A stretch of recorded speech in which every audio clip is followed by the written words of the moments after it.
Welcome back on Dynamod. Today I want to propose you a video about a series of video about the 9th edition for Warhammer 40k released by the Games Workshop. So in the description you can find also the playlist where you can find all the videos related about the core rules and advanced rules related about this edition. So now we can start to see all the rules that we have to know. So, and after the shooting phase we had the charge phase, that it's to bring the units in close combat. To do such we have to gain a unit that is within 12 inch of another unit, of opponent units obviously, and those units that we are going to make charge doesn't have to have run or fall back, and doesn't have to be yet in engagement. So remember that there is such limitation to talk about. One thing to remember when you declare a charge is that you don't need to see the opponent to do those. So for example, if you do such, so if you want to charge the model behind here, you can do even if you don't see the model. So instead of the psychic phase where you usually have to see the opponent, the shooting phase where you have to see the opponent, in the charge phase you don't need to see the opponent to charge and declare so the charge. So remember that there is such thing when you are going to make a charge declaring. You can charge with one unit at a time. So when you charge, for example, with this one, you have to finish the charge of this unit and then step to another one. So remember that there is such a succession. Moreover, there is another thing, it's that if you declare a charge, you can only go to that unit in charge, and you can't move in the engagement zone of other units that you are not declaring a charge to. For example, if you are going to charge this model, you can move here, but you have to stay 1 inch from each of these units. So for example, these models will be able, because they are 1 inch less as size as base, so they can move through. Otherwise, if we have a model that it's bigger, for example this one, it could not charge because this base it's more than 1 inch, and it will be or this side less than 1 inch, so it will be in the engagement zone of such units, so it will not be allowed to charge through and move to engage this model. So remember that there is also such to pay attention, and it's a way that allow you to understand how you can make with the movement the units deployed, so that you can even prevent some type of problems, even simply positioning such units in a particular way. So remember that there are such details to remember. Remember also that you can charge with each unit only once for each charge phase. So it's simple, but you have to remember. To make a charge, you have to roll 2 dice, and the amount that you gain, it has to be enough to allow your models to move in the engagement range of the units that you have declared the charge to. If it's not enough, the charge fail, even if it's only to a unit of the ones that you selected, because you can charge more units at the same time, but if you fail with this roll to reach even only 1 unit, you fail the charge to all the units that you declared the charge to. So remember that there is such problem eventually.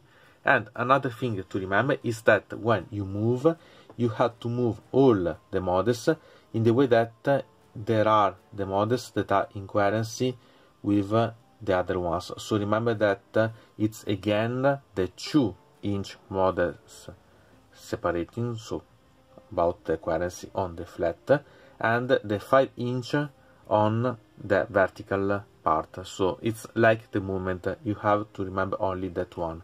So eventually remember that the engagement is what allow you then to move to the combat phase. So there is such things that you have to remember about when to move with the charge phase. and supposed to be in the opponent charge phase, you can do after the enemy finished all the charge and movement of the charges of its unit. You can do something called heroic intervention with your characters. So it means that your character can move freely and enter in the engagement zone of the units. So for example, it has 3-inch movement on the base and 5-inch movement on vertical to reach the closest model.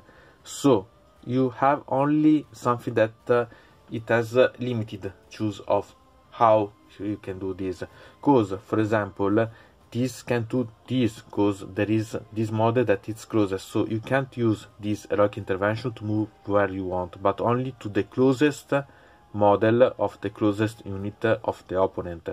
So it means also that, for example, if the opponent charge, it can choose to move the charging in the way that it avoids the heroic intervention of a character that it's close, because in this case it would be able to reach, because otherwise, for example, if it move so, this model can move in the way that it can make a heroic intervention.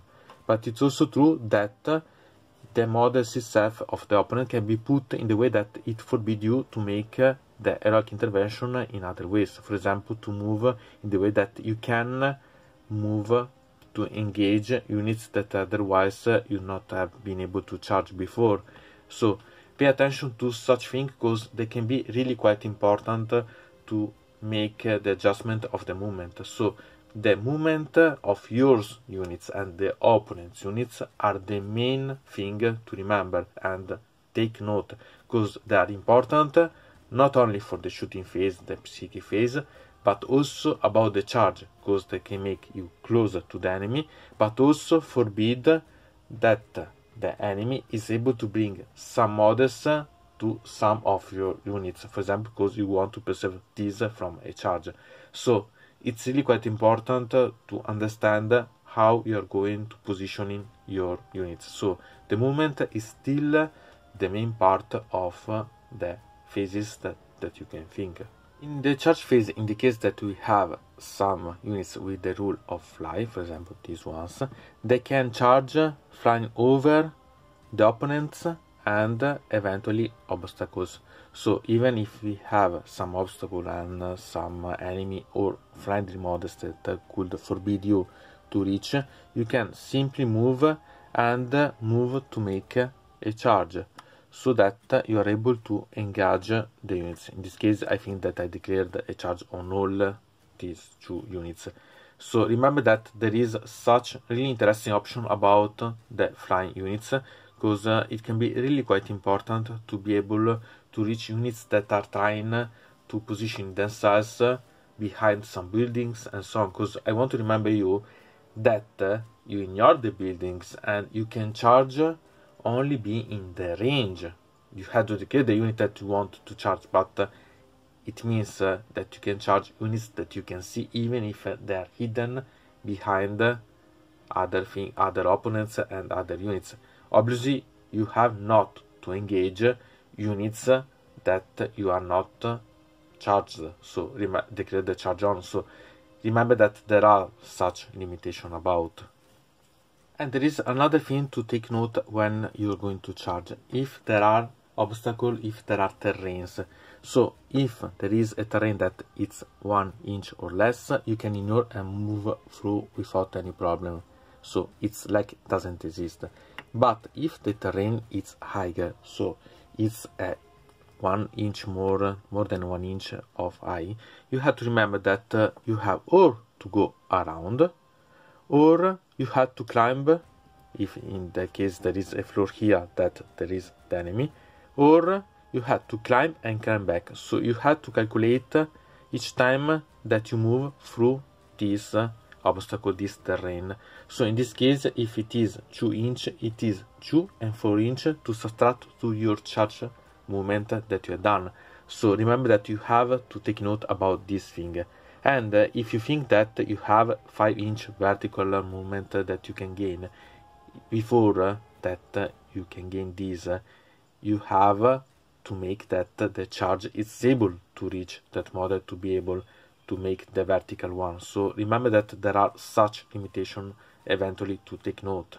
When there is the charge phase, there is also another option, that is the overwatch. So when the unit is going to charge, the unit that has been charged can make a firing called overwatch. There are some units that has such rule, or eventually there is a stratagem that has this rule, but in this case I'll treat the stratagem in the video about the stratagem. So the unit can fire back with the profile of the weapon itself. So everything, for example, in this case the Necro-Immortal will be able, because there is a short range, to use the rapid fire, so they can fire 10 hits, and so they make this result. For example, in this case anyway, only the 6 are successfully, so not mind the ballistic skill of the unit, they count only the 6 without any modifier. So remember that you don't gain quite a lot doing the overwatch, but they can be useful to damage the opponent. Still, you have to remember that you have to pay attention to how much you can damage, because maybe you can apply to some units. In the case that the army has the option to make the overwatch with freely way, it's really quite interesting, because it can make a lot of damage in continuation eventually. But remember that there is a problematic in the case of having only one use for turn, for each charge phase to apply the overwatch rule. So eventually you have to choose attentively to which unit you go to apply such rule, if you are able to do. So remember that this is the charge phase, and it's important because it's dependent by the Munden phase, and it's the phase that allow you to move to the fight phase. So after the charge phase we'll go to see the fight phase.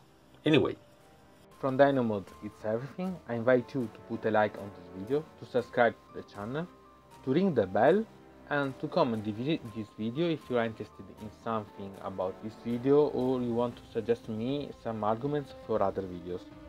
I hope to see you again to the next time.